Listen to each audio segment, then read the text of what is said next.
It's your on Thacker, and this year's gonna be an interesting year for movies. We got a lot of big names: Ghostbusters, Godzilla and King Kong, Alien, and we got a lot of new original movies, which makes me very happy. So I thought with so many movies coming out this year, that I'd make a list of my top 10 most anticipated movies of this year. But before we do get into the top 10, I want to give some honorable mentions to movies that I'm still so excited for, but didn't make it onto the list. But without any further ado, let's begin. Coming in 10th place, we have Wicked. Now, I like The Wizard of Oz. It's not one of my favorites, it's no masterpiece, but I really enjoy it. So when a prequel to The Wizard of Oz was announced, I was intrigued.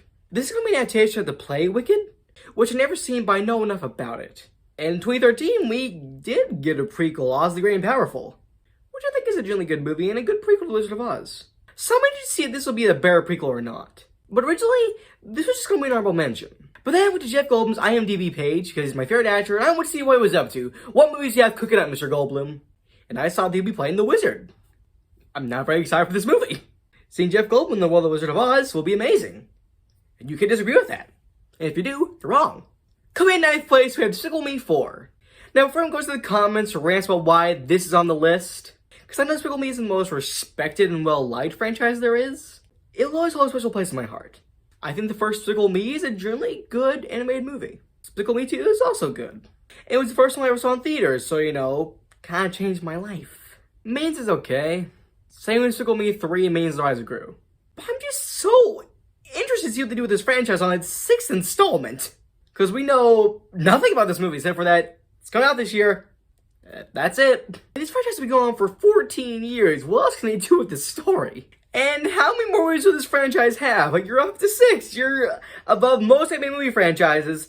How far do you go? Technically go on forever. This is Despicable Me. They have the Minions. If there's a day where a Despicable Me movie does not make money, I don't know what will happen. Minions makes money. It's just a factual statement at this point. Coming in 8th place, we have Joker 2. I'm not gonna ask like I know how to pronounce that, okay? Joker is one of the movies that came out and was just wow. A spin-off of the most popular Batman villain without Batman. And it was the first rated R movie to ever make over $1 billion. And honestly, it's kind of a great movie. So when rumors of a sequel started rumbling about, I was conflicted. I was intrigued to see what a sequel to Joker would be like. But I was also very hesitant because Joker does not need a sequel. And a sequel could potentially be disappointing. But Joaquin Phoenix, Joker, said that he would only return for a sequel if he thought it was a good. And well, he returned, so it must be good enough for him at least. And with this week being announced as a musical, I'm interested to see how that's gonna be. And while yes, I'm not the biggest fan of Lady Gaga, I'm interested to see what she'll do with the Harley Quinn character. Coming in 7th place, we have Alein Romulus. Now you guys probably know that I'm a big fan of the Alien franchise. But this way it came out before 2022, this would probably just be an honorable mention. Now I'm not saying I didn't like the more recent Alien movies, because I did. But they are nothing compared to the original Alien movies. But when Prey came out, which was a back-to-basics Predator movie, which I'm a big Predator fan, and I loved it. At the time Prey was released, we already had confirmed that there was going to be an Alien movie on Hulu too. It would be a back-to-basics simple Alien movie. Alien crashes on planet, people fight Alien, here's my money. And since Prey was pretty much universally praised, they lost a lot of money not releasing that in theaters. So they kind of looked over at Alien and said, you know what, you're making us money. Get in there, champ. Go to theaters, you deserve it.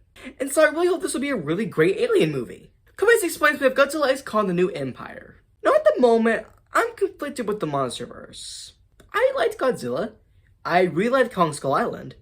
I love Godzilla King of the Monsters. And I thought Godzilla vs. Kong was just okay. And I really liked Monarch Legacy of Monsters. I mentioned this many times before, but I don't know what it was. I was just not a big fan of Godzilla vs. Kong. But for everything we've seen about this movie looks like a lot of fun.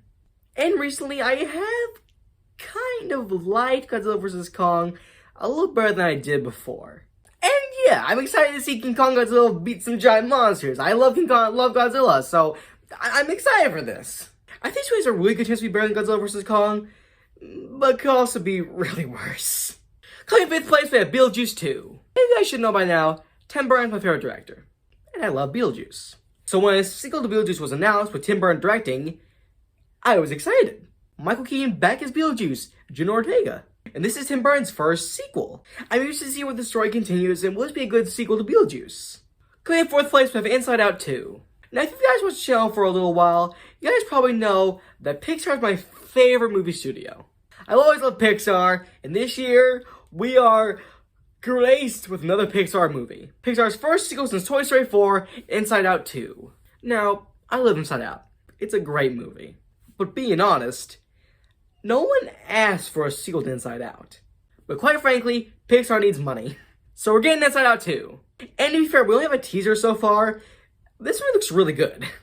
It won't be emotional, I guarantee it. Just factual statement. Not even an opinion, not even a theory, a game theory. It's just a fact. It's literally one of the 10 Commandments. Shall not kill, Pixar will be emotional. And yeah, I think this one has the potential to be a great story and just a heart-wrenching story. It could even be better than the first. It could be one of Pixar's best sequels. Maybe one of their best movies. We'll have to wait and see. Coming in third place, we have Sesame Street. Now, I guarantee all of you are thinking, Gary Don, I have never heard about a Sesame Street movie. Please, tell us more. And quite frankly, I hadn't either. I went through the list of movies coming out this year, and this was on it. We have this one image. That's it. We know some of the cast and crew and the very basic plot. Other than that, we know nothing. So we don't really know what this movie even is. Will it be live action, animated, streaming, theatrical? We don't know. And before anyone asks why a movie like this is on the list, I like Sesame Street. I hope this movie does really well, like financially and critically. Because if that movie does well, maybe Disney will go, oh yeah, we have the Muppets. And they'll make a theatrical Muppet movie, which has not been done since 2014.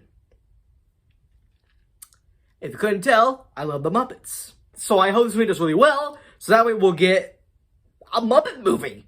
Disney, please, I'm begging you, give me more Muppets. It's all I'm asking for.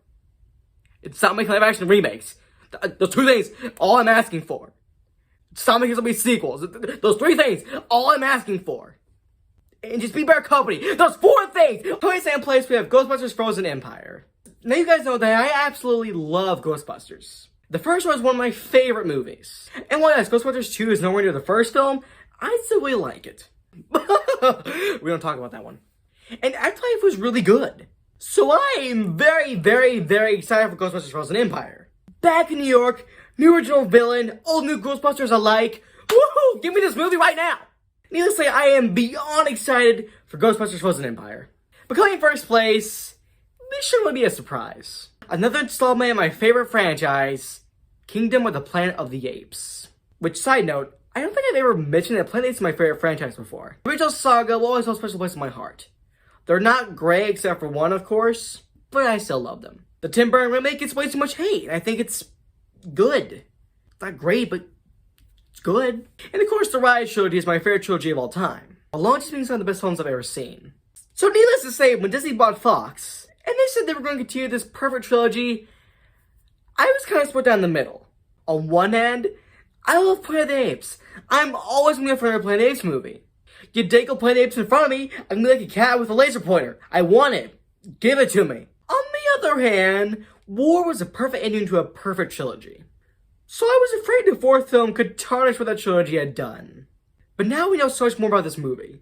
It'll take place 300 years in the future, with brand new characters, and pretty much a whole new story that only slightly connects to the original trilogy. The connection will undoubtedly be with Caesar. So this is kind of its own movie that just so happens to be connected to that trilogy. And that makes me happy. Because there's a very low chance this could tarnish anything about that trilogy now. And from what we've seen and heard so far, this movie looks pretty good. But I guess in a few months we will see if this movie truly deserves to be my most anticipated movie of this year. But let me know in the comments below, what do you think about my list? And what are your most anticipated movies for this year? I'd love to know. Bye guys for now. Bye bye, Scarlet Thacker.